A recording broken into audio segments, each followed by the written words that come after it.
भारत में जितनी बड़ी समस्याएं हैं उनमें सबसे बड़ी समस्याओं में जो मैं मानता हूँ वो है भारत की जवानी का वक्त बर्बाद होना या जवानी बर्बाद होना। किसी भी कंट्री के पास बहुत सारे रिसोर्सेज होते हैं, लैंड है, वाटर है, मिनरल्स है, बहुत सारी चीज़ें, लेकिन हर चीज़ की कमी या बर्बादी एक बार को सहन की जा सकती है या बर्दाश्त की जा सकती है, लेकिन देश की युवा शक्ति की बर्बादी यानी देश के एचआर की बर्बादी ये बर्दाश्त नहीं की जा सकती। और हमारे देश में बहुत बड़े पैमाने पर हो रहा है। कैसे हो रहा है?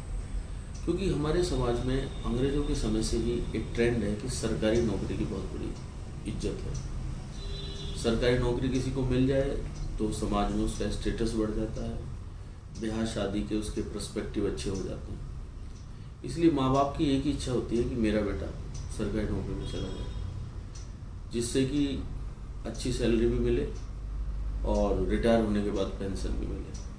पेंशन तो ज़्यादातर सरकारी नौकरियों में अब ख़त्म हो चुकी है, लेकिन परमानेंसी ज़रूर है कि सरकारी नौकरी लगने के बाद आसानी से वो हटती नहीं है, तो उसमें परमानेंसी है या सेंस ऑफ सिक्योरिटी है।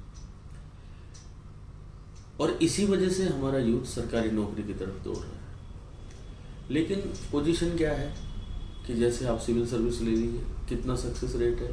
0.4%, मतलब आधा परसेंट भी नहीं है। तो कितने लाख बच्चे कई कई साल तक लाखों लाखों रुपए कोचिंग पे खर्च करके और अपनी जवानी के 10-8 साल बर्बाद करके, वो भी लगा के 21-22 से लेकर 30-32 तक की उम्र का जो सबसे क्रीम पीरियड होता है, ज़्यादातर अपना बर्बाद करके वापस लौट के अपने घर चले जाते हैं। जीवन भर के लिए एक फ्रस्ट्रेशन भी उनके साथ होता है और सब कुछ उनका जो है काफ़ी कुछ दाव पे लग चुका होता है। बाकी एसएससी के एग्ज़ाम्स है, टीचिंग के हैं, दूसरे उसके हैं, इनमें सब में लगा के पूरे सारे प्रदेशों में अगर जोड़ा जाए तो कई करोड़ युवा केवल सरकारी नौकरियों के चक्कर में अपने कोई 2 साल, कोई 4 साल, कोई 5 साल, कोई 10-10, 12-12 साल भी लगा रहे हैं। और उनमें से कितने परसेंट को सक्सेस मिल रही है? मान लिया 200 सीटें, 3.5 लाख या 4 लाख अभ्यर्थी हैं, 1% को सक्सेस भी नहीं मिल रही। तो इसका मतलब उनमें से 90% बच्चे या 99% बच्चे तो बिना सरकारी के रह जाने हैं ना। अब इनका क्या होगा? अगर इन्होंने इतना ही समय और इतना पैसा, इतनी लगन, इतना ध्यान प्राइवेट सेक्टर में स्किल्ड होकर अपने आप को एम्प्लॉयबल बनाने में किया होता तो इन्हें इतना इंतज़ार नहीं करना पड़ता और सरकारी नौकरी से बेटर सैलरी पर्सपेक्टिव पे पहुंच सकते थे। क्योंकि प्राइवेट सेक्टर में बहुत सारी अपॉर्चुनिटी है और उसमें अगर आप एम्प्लॉयबल हैं, आप पे कोई स्किल या टेक्नोलॉजी आती है तो काम की कमी मार्केट में नहीं, और फिर आप तरक्की भी किसी भी सीमा तक कर सकते हैं। सरकारी नौकरी में तो बड़े से बड़े पद पे आपको 2.5 लाख, 3 लाख, 5 लाख तक सैलरी पहुंचना बड़ा मुश्किल काम है, लेकिन प्राइवेट सेक्टर में आप करोड़ों के पैकेज तक पहुंच सकते हैं अगर आप में स्किल है, आप में लगन है, आप अपने आप को प्रूव कर सकते हैं। दूसरी बात, वहाँ बहुत सारी वैरायटी भी है और प्राइवेट नौकरी भी नहीं करना चाहते तो अपने आप को आप एंटरप्रेन्योरशिप के तौर पे अपना कोई काम भी शुरू कर सकते हैं। अगर हम इस बात से डर रहे हैं कि प्राइवेट सेक्टर में सफलता के चांस नहीं है, फेल भी हो सकते हैं, या एंटरप्रेन्योरशिप का काम करें हम तो अपना कोई काम जोड़े तो उसमें भी फेल हो सकते हैं, तो इसलिए तो हम सरकारी नौकरी की तैयारी कर रहे हैं। तो सरकारी नौकरी में फेल होने का प्रतिशत कितना है? मोर देन 95% फेल होने का परसेंटेज। और एंटरप्रेन्योरशिप में और प्राइवेट जॉब में 10%, 20% आप फेल हो सकते हो। तो फेलियर कहाँ ज़्यादा है? अब सरकारी नौकरी वो चीज़ नहीं रह गई है।